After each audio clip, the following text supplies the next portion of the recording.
25 तारखेला अन्नत्याग आंदोलन केलं जाणार आहे। ज्या मागण्या ठेवल्या प्रशासनाकडे त्या जर मान्य झाल्या नाही तर हे आंदोलन होणार आहे। कोण कोण उपस्थित असणार आहे या आंदोलनाला? कोणाला तुम्ही बोलवणार आहात का काय?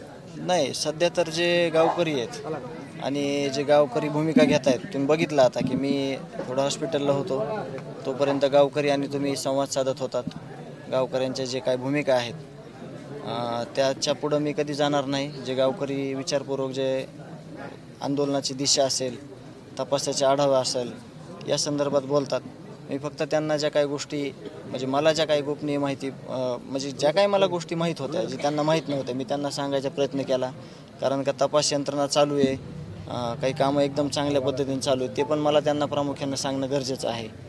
किंवा एखादा गैरसमज असेल कुणाचा, तर त्याच्यात गैरसमज न राहता त्याच्यातून आपल्याला कळलं पाहिजे की आपली काय दिशा आहे, आपला कसा तपास चालू आहे। तर तुम्हाला पण सगळ्यांना सांगतो, ज्या काही यंत्रणा आहेत त्यांच्याकडे तपास अजून पण सांगतो, तपास चांगल्या पद्धतीनं चालू आहे।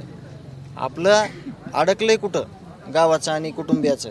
कुटुंबीय म्हणजेच गाव आहे, गाव म्हणजेच कुटुंबीय आहे। जे पहिल्या 8 दिवसामध्ये जे प्रॉपर घडायला पाहिजे होतं आणि जे पुढं CIDला SITला ज्या काही तपास यंत्रणेमध्ये सोप्या गोष्टी गेल्या असत्या, त्या कुठल्याही गोष्टी झाल्या नाहीत पाहिजे।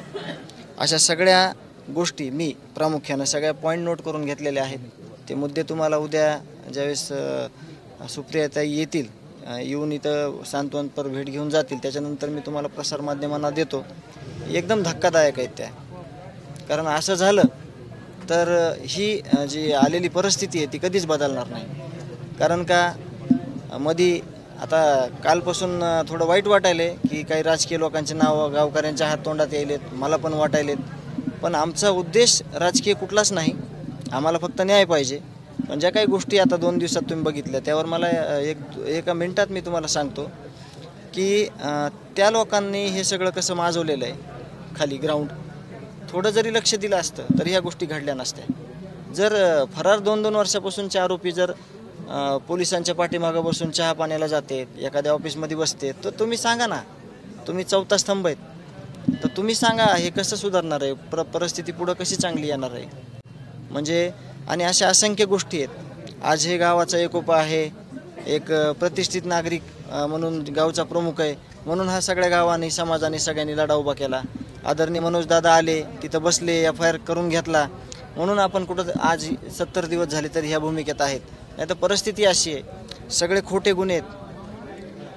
जे लोक ह्यांच्या हे जे आरोपी आहेत, हेच आरोपी भांडण करायचे, अपहरण करायचे, खंडाण्या मागायचे, आणि जे कोणी अडसर येईन त्याला अपहरण करून मारायचे, हाफ मर्डर करायचे। त्याची केस देखील कुठं झालेली नाही। अशा भरपूर गोष्टी घडलेल्या आहेत। तर या बैठकीच्या माध्यमातून जे गावकऱ्यांना आपल्याला समोर सांगितलं की दिशा काय काय असतील, तर मी प्रामुख्यानं सगळ्या गावकऱ्यांना एकच उपदेश केला, हे सगळं करताना कुठंही जी कायदा सुव्यवस्था आहे त्याला कुठं हात नाही लागला पाहिजे।